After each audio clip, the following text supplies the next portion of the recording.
नमस्कार, कैसे हैं आप सभी। आज की ऑनलाइन कक्षा में एक बार फिर से आप सभी का स्वागत है। तो मैं आज मेरा कक्षा 12 में अकाउंटेंसी में टॉपिक चल ही रहा है, आप जानते हैं शेयर्स का। तो आज मैं शेयर से संबंधित एक क्वेश्चन और यहाँ लेकर उपस्थित हुआ हूँ। आज मेरा टॉपिक हरण नहीं है, आज मेरा टॉपिक है calls in arrears and calls in advance. यानी कि कॉल्स इन एरियर्स और कॉल्स इन एडवांस क्या होते हैं, पहले इसकी बात करेंगे। कॉल्स इन एरियर्स क्या होते हैं ये मैं आपको प्रत्येक क्वेश्चन में बार बार बताता हूं, क्योंकि हरण जब तक हो नहीं सकता जब तक कॉल्स इन एरियर्स ना हो। तो जब कंपनी द्वारा कोई मांग की जाती है,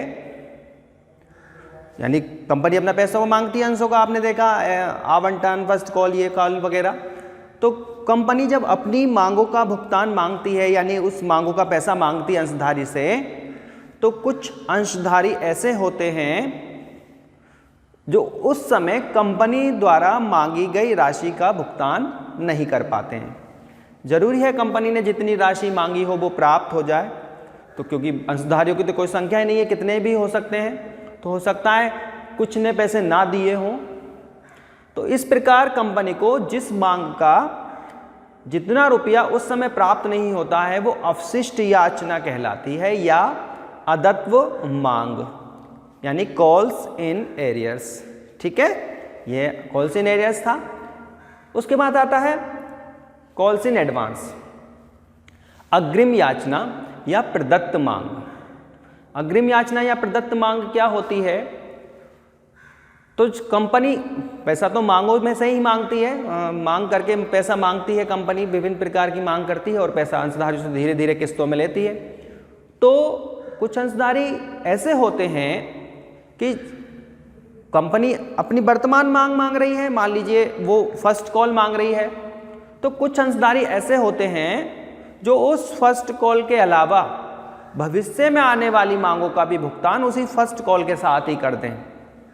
ठीक है, यानी कुछ अंशधारी ऐसे होते, कभी कभी कंपनी द्वारा जब कोई मांग की जाती है तो कुछ अंशधारी ऐसे होते हैं जो वर्तमान मांग के साथ ही भविष्य में होने वाली मांगों का भुगतान भी कर देते हैं। तो इस प्रकार कंपनी को जो अग्रिम राशि प्राप्त होती है वो कॉल्स इन एडवांस कहलाती है। ठीक है, अब थोड़ा इस पर ब्याज की बात कर लेते हैं, क्योंकि ब्याज की दर जो है वो बदल चुकी है। तो यदि कोई अंशधारी अवशिष्ट याचना कर देता है, यानी राशि नहीं देता है, तो वर्तमान में इस पर जब तक वो राशि नहीं देगा तब तक 10% प्रतिवर्ष की दर से ब्याज लगाया जाएगा, उससे उस राशि पर ब्याज भी लिया जाएगा। और कुछ अंशधारी जो कंपनी की मांगों का अग्रिम में भुगतान कर देते हैं, क्योंकि कंपनी तो अभी मांग ही नहीं रही है और उन्होंने अग्रिम तक का कर दिया, तो इस स्थिति में कंपनी ऐसे अंशधारियों को ब्याज भी देती है और इस ब्याज की दर वर्तमान में 12% प्रतिवर्ष है। ठीक है, तो इसको समझना है। और तो आज का मेरा टॉपिक जो है, जो आज का मेरा क्वेश्चन है, वो कॉल्स इन एरियर्स और कॉल्स इन एडवांस दोनों से रिलेटेड है। देखते हैं क्या क्वेश्चन है। एक सीमित दायित्व वाली कंपनी की अधिकृत पूंजी 100 रुपये वाले अंशों में 1000 अंशों में विभाजित है। 100 रुपये वाले 1000 अंश हैं। कंपनी ने 500 अंशों का निर्गमन किया है, तो इशूड शेयर्स हो गए 500। Issued shares is equal to 500।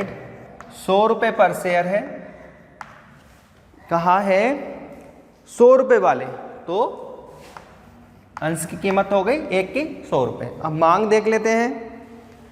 15 रुपये आवेदन पर हैं, यानी कि एप्लीकेशन पर हैं 15। उसके बाद 25 रुपये आवंटन पर हैं, अलॉटमेंट पर हैं 25, और उसके बाद 30 रुपये प्रथम मांग पर हैं, फर्स्ट कॉल 30 रुपये, और शेष अंतिम मांग पर हैं। तो शेष कितने बचे वो देख लेते हैं। ये कितने हो गए? 40 और 30 70, कितने बचे? 30 बचे। लेकिन 30 कंपनी ने फाइनल कॉल अभी की नहीं है, यानी कंपनी ने 30 रुपये वो मांगे नहीं हैं, लेकिन 30 बचे हुए हैं। ठीक है, 15 ये, 15 25 40 और 30 70, और शेयर्स की कीमत है 100 रुपये। किताब में कहा गया है कि शेष अंतिम मांग पर, और कंपनी ने अंतिम मांग को छोड़कर अन्य सभी किस्तों की मांग की। अंतिम मांग उसने नहीं की है। ठीक है, तो अंतिम मांग नहीं की है वो उसको वहाँ लिख दिया जाएगा ताकि समझ में आ जाए, लेकिन वो की नहीं जाएगी, इसलिए मैंने उसको काट दिया है। तो सबसे पहले सब्सक्राइब कैपिटल निकाल लेते हैं कि कंपनी कितना पैसा मांगेगी। गुणा कर लीजिए, 15 पंजे 75 और 7500 हो गई है, और 25 पंजे 125 और 00, ये हो गए 12500, और 15,000 ये हो गए, ये हो गई राशि। अब हम देखते हैं paid up capital. Paid up capital में कितना रुपया प्राप्त हुआ ये आपको प्रश्न पढ़ के ही पता चलेगा। सभी अंशों के लिए प्रार्थना पत्र प्राप्त हुए, सभी मांगा गया रुपया प्राप्त हो गया। ठीक है, अब बताया उन्होंने किंतु 15 अंशों पर मांग का रुपया प्राप्त नहीं हुआ। 15 अंशों पर मांग की बात करना है डायरेक्ट, यानी ये 7500 प्राप्त हो गए, ये 12,500 प्राप्त हो गए। 15 अंशों पर ये पैसा प्राप्त नहीं हुआ, यानी कि माइनस कॉल्स इन एरियर्स, जिसको मैं एरियर्स ही लिख रहा हूँ। 15 अंशों पर मांग का रुपया प्राप्त नहीं हुआ, और मांग थी 30 रुपये की, तो कितने रुपए प्राप्त नहीं हुए? 450, यानी प्राप्त हुए 14,550। ठीक है, ये तो था एरियर्स। कितना सिंपल था कि 15 अंशों पर मांग का रुपया प्राप्त नहीं हुआ, 15 गुणा 30, क्योंकि 30 रुपए की मांग थी, 450 रुपये नहीं मिले होंगे, घटा के हमने पैसे प्राप्त कर लिए। किंतु आगे बताया गया है एक अंशधारी ने जिसके पास 25 अंश थे अपनी अंशों की पूरी राशि का भुगतान कर दिया। अब इसी बात मांग में यह बताया है कि एक अंशधारी और था जिसके पास 25 अंश थे, उसने संपूर्ण राशि का भुगतान कर दिया। यानी मांगी तो उससे फर्स्ट कॉल जा रही है 30 रुपए की, उसने क्या करा? उसने फाइनल कॉल का भी पेमेंट कर दिया, जबकि कंपनी ने फाइनल कॉल मांगी ही नहीं है, अग्रिम मांग का भुगतान कर दिया। तो इसे बोलेंगे calls in advance, calls in advance. ठीक है, ये कितनी है? 25 अंशों पर, यहां पर 30 रुपए कौन से? वो वाले लिख रहा हूं मैं सेकंड कॉल के, 30 रुपए सेकंड कॉल के। ठीक है, तो कितने हो गए ये? 25 दिया 7500, तो 15,300 रुपए यहां कंपनी को प्राप्त होंगे। ठीक है, तो याद रखिए ये जो पैसा है ये सेकंड कॉल का है, कभी आप सोचें ये फर्स्ट कॉल का है।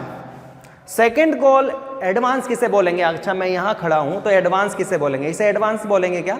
इसे तो एडवांस नहीं बोलेंगे ना, एडवांस तो उसे बोलेंगे जो आगे की मांग हो, क्योंकि ये तो वर्तमान मांग है, इसे एडवांस नहीं बोलेंगे। तो ये था एडवांस। ठीक है, तो इसमें आपको क्या दिख रहा है सवाल में? सिंपल सा सवाल दिख रहा है, आपको पहली एंट्री प्राप्ति कर लेनी है, दूसरी एंट्री ट्रांसफर की कर लेनी है, तीसरी एंट्री फिर ड्यू की करनी है मांग की, चौथी फिर प्राप्त की करनी है, और पांचवी और छठी मैं कराता हूं यहां पर एंट्री, बाकी आपको ही करनी पड़ेगी, क्योंकि सवाल को ये चैप्टर अंतिम चरण में है और एंट्रीज पहले दिन ही मैंने आपको बता दी थी।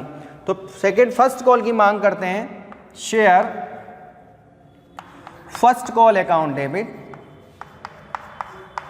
15,000